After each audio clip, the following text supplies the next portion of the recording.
और इतनी रानी ने जोड़ दिया। रानी पद्मावती का जौहर अलाउद्दीन की सबसे बड़ी हार थी और चित्तौड़ की सबसे बड़ी जीत। आज इतने सदियों बाद भी रानी पद्मावती के जौहर की गूंज भारत के हर कोने में सुनाई देती है और रानी पद्मावती को आज भी लोग उस देवी की तरह पूजते हैं जो बुराई का संहार करती है। रानी पद्मावती एक सुंदरता की मिसाल, एक ऐसी कहानी जिस कहानी में वीरता है, त्याग है, त्रासदी है, सम्मान है और छल भी है। रानी पद्मावती अपनी सुंदरता के लिए समस्त भारत में प्रसिद्ध थी। चलिए आपको बताते हैं कि आखिर रानी पद्मावती का इतिहास क्या था।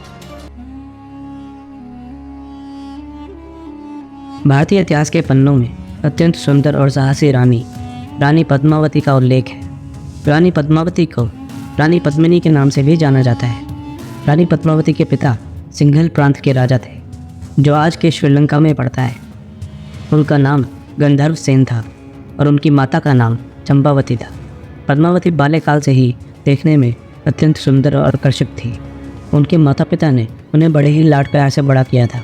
कहा जाता है कि बचपन में पद्मावती के पास एक बोलता तोता था जिसका नाम हीरामणि रखा गया था। महाराजा गंधर्व सेन ने अपनी पुत्री पद्मावती के विवाह के लिए उनका स्वयंवर रचाया था, जिसमें भाग लेने के लिए भारत के अलग अलग राज्यों से बड़े बड़े राजा महाराजा आए हुए थे। गंधर्व सेन के राज दरबार में लगी राजा महाराजाओं की भीड़ में एक छोटे से राज्य का पराक्रमी राजा मलखान सिंह भी आया था।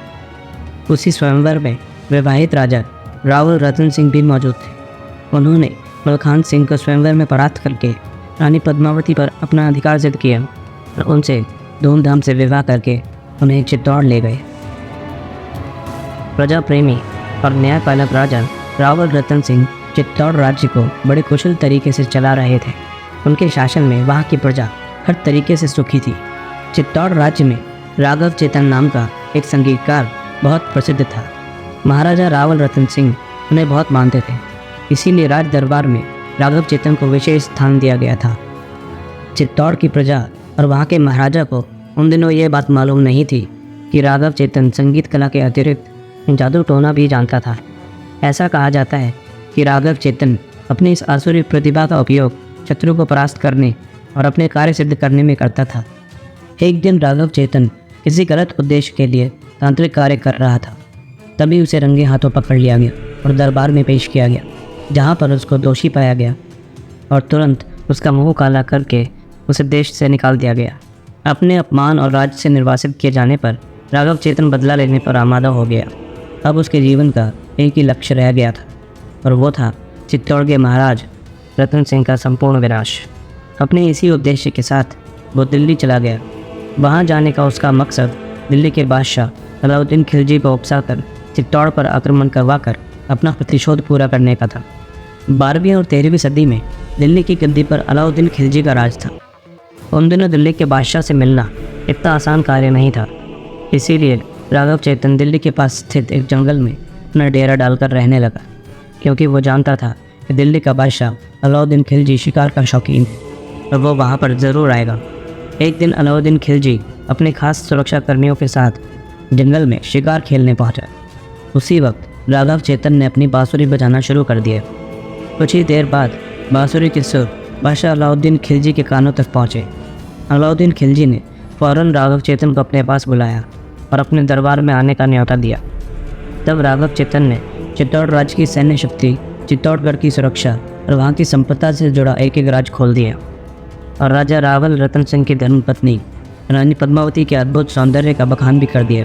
राघव चेतन की बातें सुनकर अलाउद्दीन खिलजी ने कुछ ही दिनों में चित्तौड़ राज्य पर आक्रमण करने का मन बना लिया और अपनी एक विशाल सेना चित्तौड़ राज्य की ओर रवाना कर दी।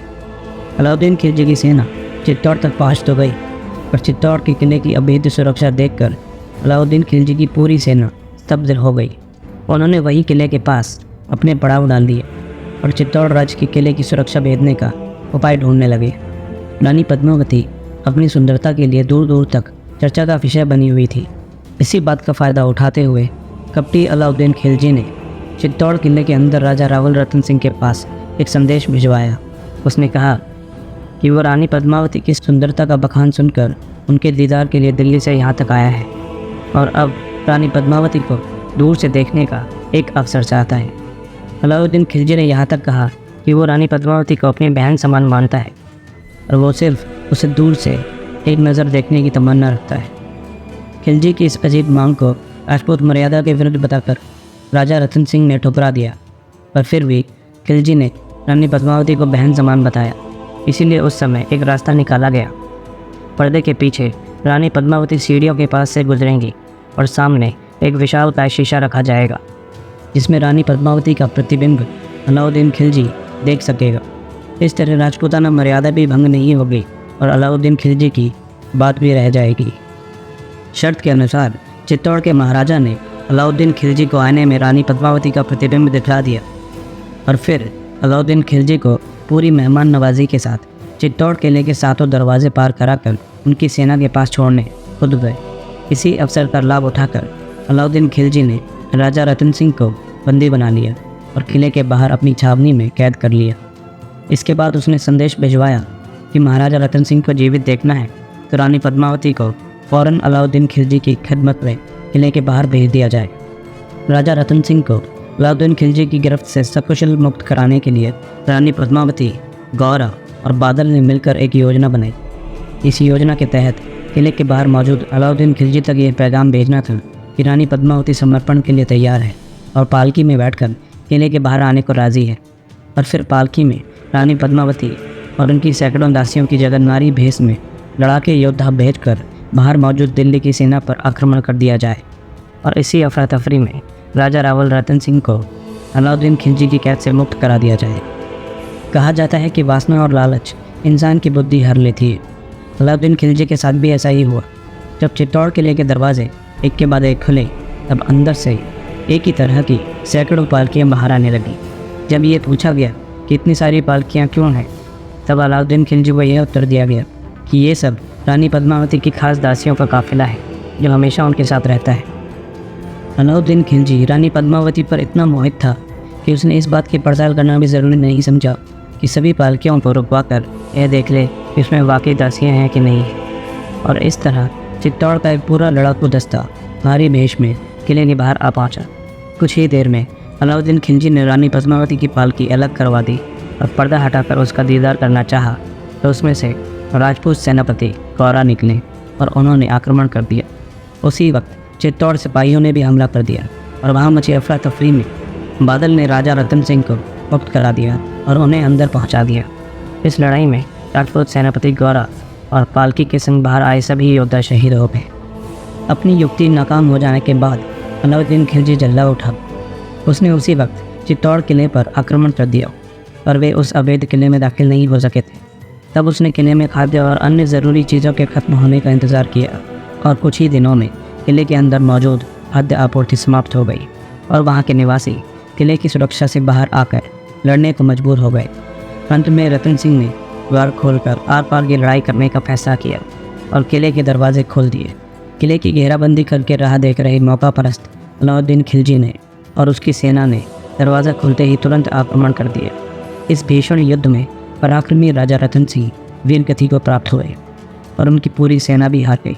अलाउद्दीन खिलजी ने एक एक करके सभी राजपूत योद्धाओं को मार दिया और किले के अंदर घुसने की तैयारी कर ली। युद्ध में राजा रावल रतन सिंह के मारे जाने और चित्तौड़ सेना के समाप्त हो जाने की सूचना पाने के बाद रानी पद्मावती जान चुकी थी कि अब अलाउद्दीन खिलजी की सेना किले में दाखिल होते ही चित्तौड़ के आम नागरिक पुरुषों और बच्चों को मौत के घाट उतार देगी और औरतों को गुलाम बनाकर उन पर अत्याचार करेगी। इसीलिए राजपूताना रीति अनुसार वहाँ की सभी महिलाओं ने जौहर करने का फैसला किया। जौहर की रीति निभाने के लिए नगर के बीच एक बड़ा सा अग्निकुंड बनाया गया और रानी पद्मावती और अन्य महिलाओं ने एक के बाद एक उस धधकती चिता में कूदकर अपने प्राणों की बलि दे दी।